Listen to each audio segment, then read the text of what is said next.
13 برو ماكس، ايفون 13 برو ماكس واقف على الشاشة البيضاء، ودي شاشة اصلية. هنحاول نصلحها. هقفل معاكم الفيديو، ارفع الشاشة واقول لكم تتصلح ازاي من غير ما نغير شاشة، ان الشاشة دي شاشة اصلية. بص يا شباب بقى، احنا هنشتغل، هنعمل بريدج صغير كده. شايفين المنظر ده؟ البريدج اللي انا عملته. طب هتعرف تجيب النقط ازاي اللي انا خربشتها دي؟ هتلاقي عندك، شايفين النقط اللي شبه كده دي؟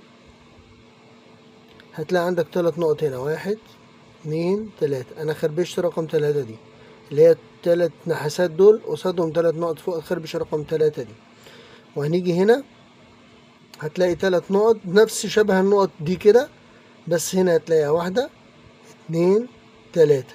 هنشبط في رقم 3 اللي تحت حرف ال دي، وهتعمل بريدج. طبعا هتخربش، بعد ما تخربش تقصدرها، بعد ما تقصدرها هتوصل البريدج ده.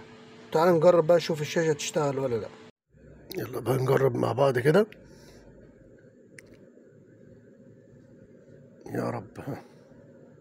الله، 100 100. بس هو الأمر سهل يعني. عامة طالما الشاشة عندك مش متكسرة مضلمة، يعني لو جابت معاك أخضر أو أبيض أو أحمر أو دي ليها علاج. حتى لو يعني نغير الفلاتة، لأن هي 100 100 اهي. حتى لو هنغير الفلاتة نفسها.